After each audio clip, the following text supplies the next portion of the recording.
Sword Art Online in real life. How close are we to actually creating SAO? And how expensive would it be? Especially with the crazy news from big companies like Bandai Namco themselves, who are working on creating Sword Art Online in virtual reality, to other game companies from Genshin Impact who announced that they are working on a virtual reality world that is based on Sword Art Online. Now once again, before you take out your swords to clear all the floors, make sure you completely destroy that like button on your way in.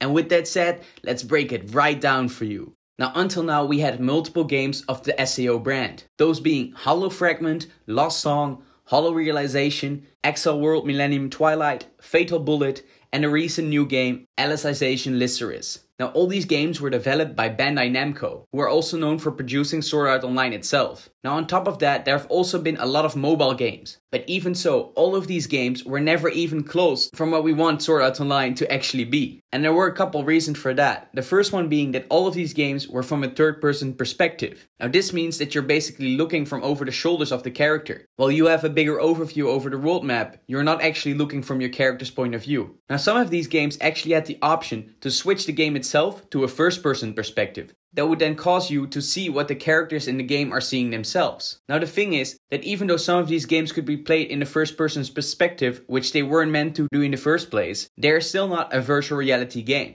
And all of these games were either played on PlayStation, Xbox, PC or mobile, and not on any VR headsets. Now luckily recently there's been a lot of news of VR game developers, including Bandai Namco themselves, who are working to create a Sword Art Online VR game. But what a lot of people don't know is that we actually already had some Sword Art Online VR games in the past, but we never actually heard a lot about them. One of them being a game called Sword Art Online The Beginning. This game was created by IBM back all the way in 2016, and they called it an alpha demo. And the reason why most of you probably haven't heard about this is because the event only took place in Japan. Now over 100,000 excited fans actually signed up for this alpha demo, and only 208 participants were actually chosen. Luckily there's still footage and photos of the event itself, but don't worry, nobody actually got trapped or hurt in the alpha tests of SAO. At least not yet. But we haven't actually heard anything after anymore from IBM, and they sort of dropped this whole project altogether, or at least didn't bring out any news anymore ever since their alpha test back in 2016. But that doesn't mean all hope is lost.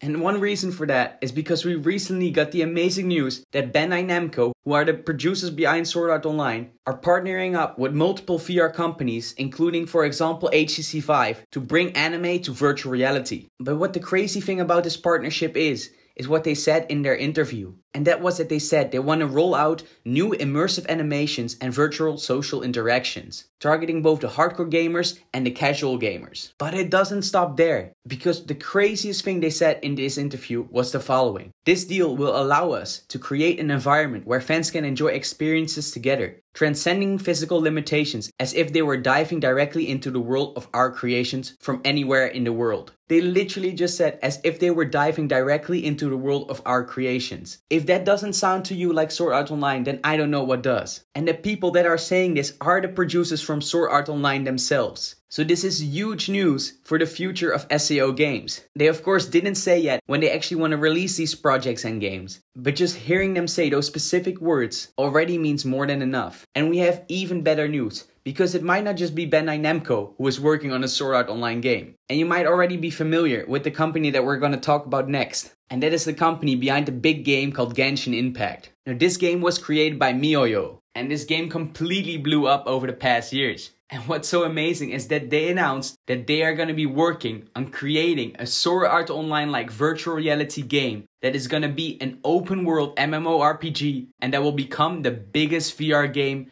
ever today. And on top of that, these people already announced that they are working on it right now. So we can see that there's a couple of companies that are really trying to push Sword Art Online to become a real life virtual reality game. However, there is one problem that always comes up when addressing making Sword Art Online in real life, and that is the cost. And the reason why a lot of people forget about this is because of how big SAO actually is. Because as you know, in the anime, Sword Art Online takes place in Aincrad, which is a huge castle that is floating in the sky that exists of 100 floors. Now each of these floors have their own complete world built into them. And to give you a sense of scale, that just one of these floors is equal to the whole map of GTA 5, or the whole map from Zelda Breath of the Wild. And of course, you have 100 of these individual floors. And of course, it is true that the closer you get to the top floor, the smaller the floors become. But you still have to consider the immense skill that this game is. Now, it's true that there are other games that are even bigger than Sword Art Online. Think about, for example, No Man's Sky. But the reason for this is that these games are completely computer generated. That means that each world that you go to is generated at random, using a lot of designs that the game designers put in there, and just placing them randomly over the map. Now, the thing with SAO, however, is that every single floor is a different kind of world, which means that it's not randomly generated like we see in these other big games. And as mentioned in other videos, the closest resemblance that we can really see to something like Sword Art Online is probably the game called Witcher: The Wild Hunt. But even though that sounds impossible because of the immense skill, doesn't mean that it is not possible at all. Of course, we don't need a computer generated version of Sword Art Online, but it would definitely be possible to create a game that just is on a smaller scale, where we could still go by floor, clearing all those bosses, and eventually fight our way all the way to the top floor. Another example for this is the game VR Chat. In this game, users can create their own worlds, of which actually there's also a Sword Art Online world in it, but that's just an extra. But here we can also see how we don't really need the huge amount of space that is represented in the SAO anime. And we could make it so much easier by just making it a little bit smaller. And by doing so, reducing the cost drastically and still creating the experience that all of us have been waiting for. So either way, I'm sure that we are at the beginning of a beautiful future and that I can't wait to see what's up next. So I hope I see you guys one day on the fields of Sword Art Online. And until that time, make sure you don't miss any news about it, because I will make sure to cover it on this channel.